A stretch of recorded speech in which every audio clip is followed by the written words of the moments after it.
Instagram, YouTube. You know I'm going to cut and paste and put some things from this video everywhere on social media. So let me give you all of my deets before we get started. I am Yogi Cecily. I'm on Facebook as C Guest. You can find me on Instagram as Cecily_Yogi, on YouTube as Yogi Cecily.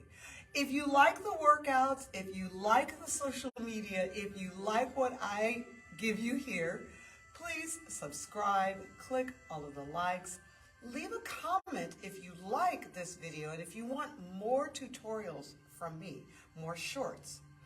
Now with that being said, you can also make a donation to venmo.com/Cecily-guest if you also would like to make a donation to everything that I do here.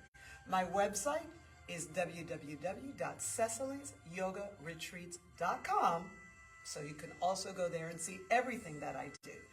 Let's get this tutorial started. I have a lot of students ask me about chin balance, and there are a lot of chin balance videos out there. As usual, I teach everything differently.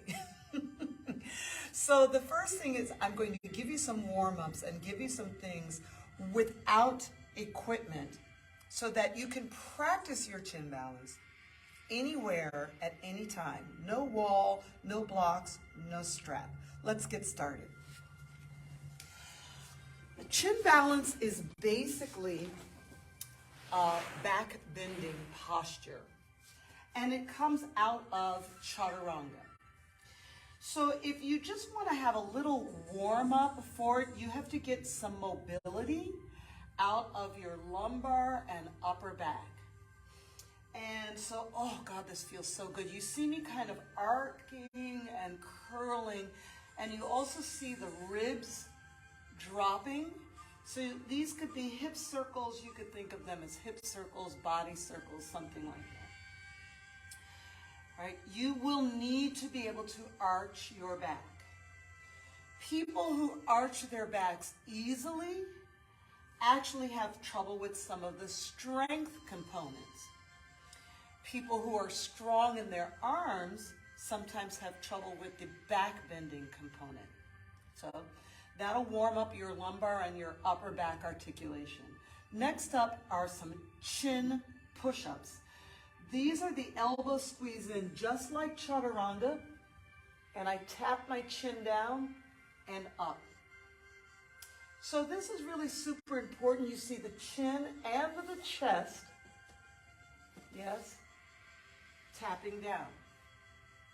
This will warm up your neck, right, and warm up the general property of the pose. So I would say you're really good at doing these sort of chin down push-ups before you get going into a chin balance. I hope that makes sense, all right? Now, the next thing, I actually already did it, is tapping the chin and the chest down and letting go of your arms. Before I do that, I'm going to add in another component, which is getting your knees in closer. So I walk my knees in a little bit closer. I want to drop the chest right down between my thumbs and then rest my arms back. Well, goodness gracious, this is very intense here. Just to get out of this position puts pressure on your chest and your chin. Now, this is what I think is a little bit missing from some of the other tutorials. There is pressure somewhere, right? So we have to be ready for the amount of pressure. It just looks like the legs float up, but really it's a transaction, right? Pressure comes out of the legs or out of the knees and transitions into the chin and the chest. So I would say that you are very, very comfortable in resting your body weight down in your chin and your chest. Let's go back over this last step. So I think some people might be doing their chin push-ups with their knees way back, and that's okay. But in order to get a chin balance, the secret sauce is closer.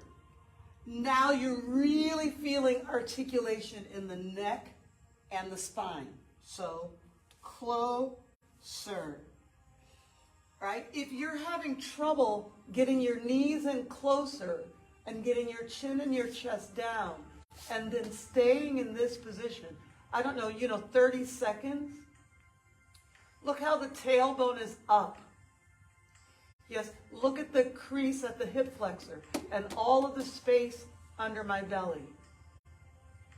Again, to get out of this position, you will feel intense pressure on your chin and your chest, and you'll really feel a fantastic crease in your upper back.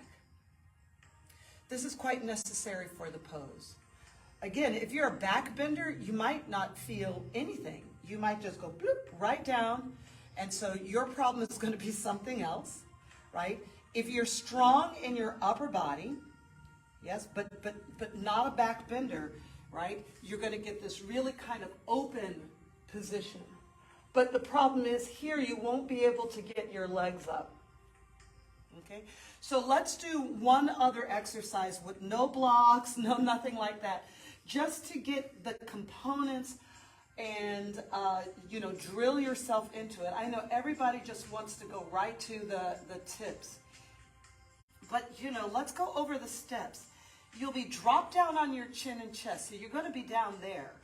And so you have to be able to lift your leg and straighten it. So a lot of people, if you're not a back bender, as you straighten the leg, it sort of flat lines. It's not vertical, yes? So you got to practice, how do I lift and try to get something vertical? Some of you will sickle out. In order to get the leg higher, you're going to sickle. See, and I'm going to touch this wall. You don't want to sickle out. You have to pretty much go straight up. Then you can add this straight leg. I'm not going to go super high, but I want you to see the leg is kind of horizontal. But as I dip down my chin and chest, it starts to approach something vertical. Woo! Wow, wow, wow. Oh my God. I feel this entire back chain. Now, I think these drills are great. I think people don't do enough drills. They just want to go right into the pose. I will tell all of my students the way that I've achieved these poses is by doing hundreds of the drills. Because the drills also protect you. If you can do the drill 100 times, all of the joints, ligaments, and the nervous system begin to get ready for the complete pose. So you don't want to jump into this pose. You don't want to kick into this pose. There's a lot of pressure, and there's a big ask, in the back bending. So I'm going to do this again, and I'm going to make a drill out of it. I'm going to get my leg as high, as aligned as possible. I'm going to squeeze my elbows into my chest like chaturanga. I'm going to straighten my leg. I am not a good back bender, so this leg is not super high, but you're going to see it starts to get vertical. And I'm going to make a drill out of that. Yes, I want to feel the chin and the chest go down with the leg vertical. Yes, I'll do it on the other side 2 times. I would do it 5, 10 times. You do this drill 5 or 10 times, you're going to feel your triceps burning. You're going to feel your back bending, arching. You're going to feel your ASS, your butte. Yes, you're going to feel all of that. Okay, we're getting closer. So now we're going to bring in some blocks. When I'm using the blocks, once again, I'm not trying to get to the pose. Yeah, I want to create some kind of drill that informs me. So I have the blocks here. My hands are going to go on the back end, and my shoulders are going to go on the front end, and my chin is going to go down.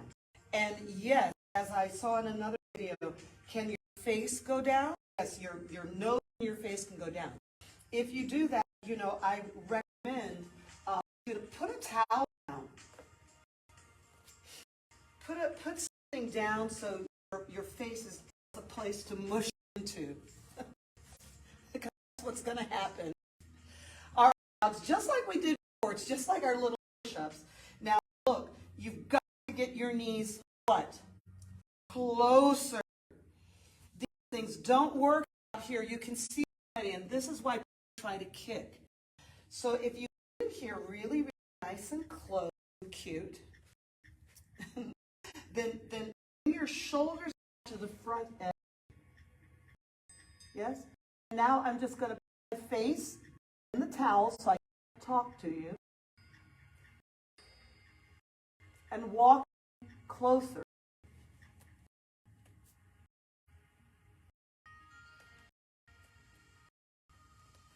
Look how close my knees are touching my wrist.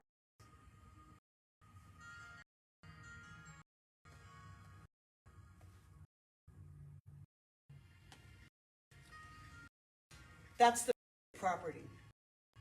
Now, if you get your legs up, if you can't get the top leg going up, can you kick a little? You know, there's a teacher will tell you. I will always tell students you develop strength in your muscles. Put your body in the pose. When we kick, we're just using momentum. And when we use momentum, there's loss of information. Your nervous system. And walk in closer.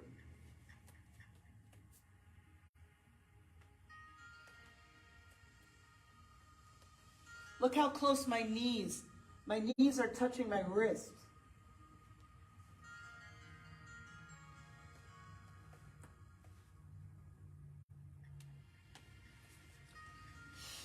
That's the basic property. Now, if you can't get your legs going up, if you can't get that top leg going up, can you kick a little? You know, there's no teacher will tell you to kick. I will always tell students you want to develop the strength in your muscles to put your body into the pose. When we kick, we're just using momentum, yes? And when we use momentum, there's a loss of information. Your nervous system does not have information because of the momentum. So I'm going to use a little momentum, okay? I don't recommend it, but sometimes we need like a little help.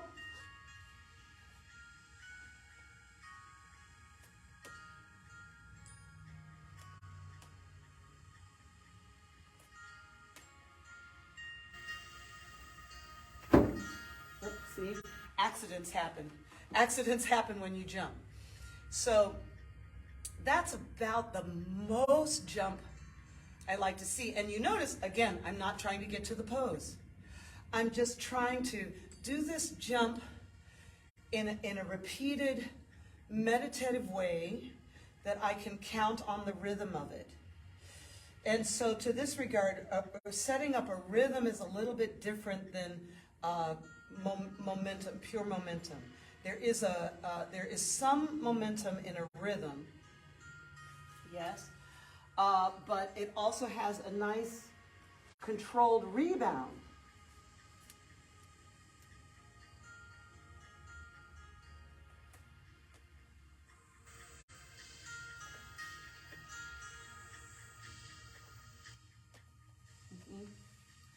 Look at the top leg. I'm even kind of lazy in the top leg. It's probably not as straight as I would like it to be. And that's okay for me for this video because I want my students to see how hard it is to straighten the leg. Now, I've watched some other videos, and in these videos, usually the people don't cover straight leg. Right? They'll say something like they'll say, take your leg and up. You know, they just say take your leg up. But I want my students to notice, usually it's a super beautiful ballet dancer straight leg. Yeah? But this is why you have to straighten your legs. So many postures, whether it's downward facing dog, yes, whether it's, I do these drills where I'm like, straighten your leg. This is why straight leg is actually important, because then you want to do a chin balance. Yes? So here I'm going to actually put my chin down now. All right? Still using the blocks, the front of the blocks for my shoulders.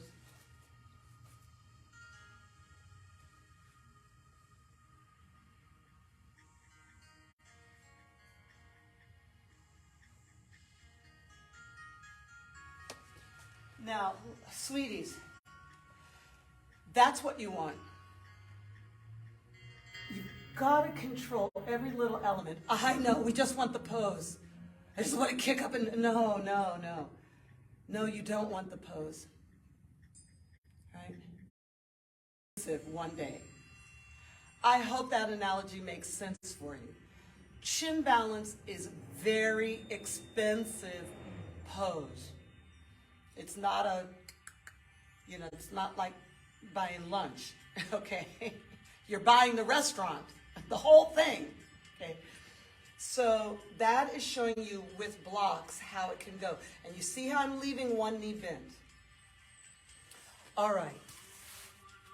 Wrapping things up here. You see how I was leaving one knee bent? And you'll see me do the same types of iterations in a headstand, where we want to understand, we want to be very comfortable, yes, with these the verticality of the tailbone. If your feet and your legs are out here, yes, and your elbows are out here, it's highly unlikely you're going to get into these poses at all, much less safely.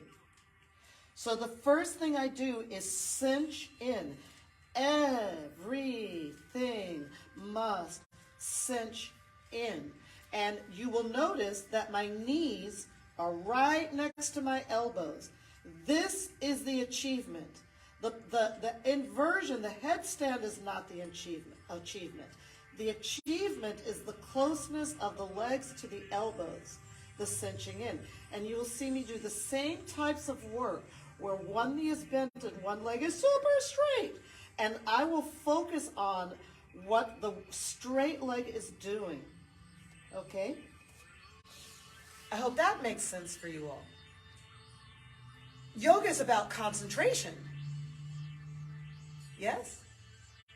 And there's nothing more beautiful than concentrating your way into the pose. You see, once the pose is achieved, there's a whole nother level of concentration. But the concentration actually starts at the very, very, very beginning of it. At the super, super beautiful little baby beginning of it. So, same thing in the chin balance. Cinch, the elbows have to cinch in. The knees are very close. Decide whether it's your chin that's going down or not. Yes? And focus on one leg straight. Now I'm turning my face sideways so that I can talk to you, and also turning your face sideways, yes, is nicer for your neck. It's an option. When I'm teaching, I turn my face sideways a lot because I'm teaching. Then students think that they have to turn their face sideways. Or they don't understand, is it a chin balance? Well, yes, it is. Yes? It's nicer for your neck. And I recommend that option. And finishing up here, here's my downward dog. Must cinch in, you must stay close. And then deliver. You're delivering the chin down as the leg goes up.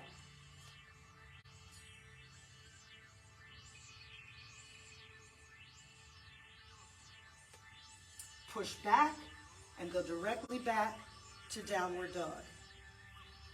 Okay, well, I hope the tutorial was helpful. You'll have to practice for sure. So you have to promise me that you will practice. Again, I'm Yogi Cecily.